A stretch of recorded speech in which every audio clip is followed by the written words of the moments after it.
আসসালামু আলাইকুম everyone, welcome to Naima's life diary. আজকে একটা নতুন ব্লগ নিয়ে চলে আসলাম। তো আজকের ব্লগটা আসলে সাডেন একটা প্ল্যান ছিল, মানে কোনো রকম বলা যায় প্ল্যান না করে বের হওয়া। তো কোথায় গেলাম সেটা জানতে হলে ভিডিওটি শেষ পর্যন্ত দেখুন এবং আমার সঙ্গেই থাকুন। এটা একটা ঢাকার ভেতরে খুবই সুন্দর একটা ফান রাইড আছে, এরকম একটা পার্ক, অ্যামিউজমেন্ট পার্ক দেখতেই পাচ্ছেন। পরন্ত বিকেলে আসলে গিয়েছিলাম। ওই যে ওখানে কিছু ফান রাইডস আছে বাচ্চাদের জন্য, বড়দের জন্য কিছু রাইডার আছে যেগুলোতে আসলে বড়রাও চড়তে পারে। তো আমরা বিকেলের দিকে গিয়েছিলাম, তখন আসলে মানে মানুষজন একটু কমই ছিল, স্পেশালি সন্ধ্যার পর এখানে বেশি ভিড় হয়। তো এই তো আস্তে আস্তে মানুষজন আসছে। এই সাইডে একটা কর্নার ছিল যেখানে অর্নামেন্টসও ছিল বিভিন্ন রকম, তো দেখলাম ওটাও।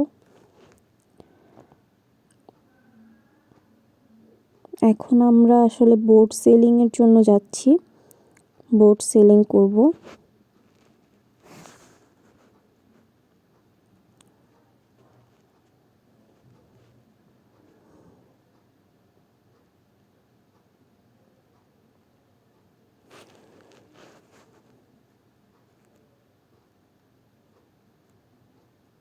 এটা অ্যাকচুয়ালি ম্যানুয়ালি চালাতে হয়, এটা কোনো ইঞ্জিন চালিত বোট না। সো এইভাবেই আসলে পায়ে প্যাডেল দিয়ে আসলে তারপর চালাতে হয়। এর মধ্যে আবার আমরা দোলনায় চড়েছিলাম, এটা একটা ইঞ্জিন চালিত দোলনা। তো এটা খুবই ভাল লাগছিল। এছাড়াও আসলে এখানে আরও রাইডার আছে, এর মধ্যে বড়দের জন্য এই যে এই রাইডারটা আছে, এটা খুবই স্ক্যারি। সবাই আসলে এটাতে উঠতে কমফোর্টেবল ফিল করবে না। আমিও আসলে অনেকটা ভয় পেয়েছিলাম, আমি যতক্ষণ ছিলাম চোখ বন্ধ করেছিলাম। আসলে নামার সময় আসলে অনেক ভয় লাগে যখন এটা নিচের দিকে নামে, আর আস্তে আস্তে আরও স্পিডও বাড়তে থাকে, যে আপনারা একটু লক্ষ্য করলে বুঝতে পারবেন। স্পিড অনেক বেড়ে যায়, অনেক উপর পর্যন্ত উঠে।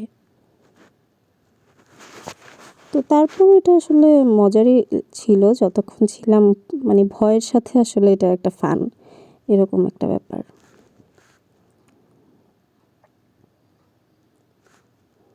তো এরপর আমরা আসলে ট্রেনে উঠেছিলাম, কিন্তু ওইটার ভিডিওটা করা হয় নাই। এখন চলে যাওয়ার পালা, চলে যাব। তো এই যে দেখে নিন, এটা হচ্ছে এই পার্কটাতে আমরা আজকে এসেছিলাম। পার্সন 10 টাকা করে এন্ট্রি, প্রবেশ পথে আসলে। এরপর বিভিন্ন রাইডারগুলোতে যে চললাম, বোটের সিলিংয়েরটা হচ্ছে 50 টাকা, আর বাকিগুলো 40 টাকা করে পার পার্সন। তো that is it for today. I hope আপনাদের আজকের ব্লগটি ভালো লেগেছে। ভালো লাগলে আমার সঙ্গেই থাকুন। আল্লাহ হাফেজ।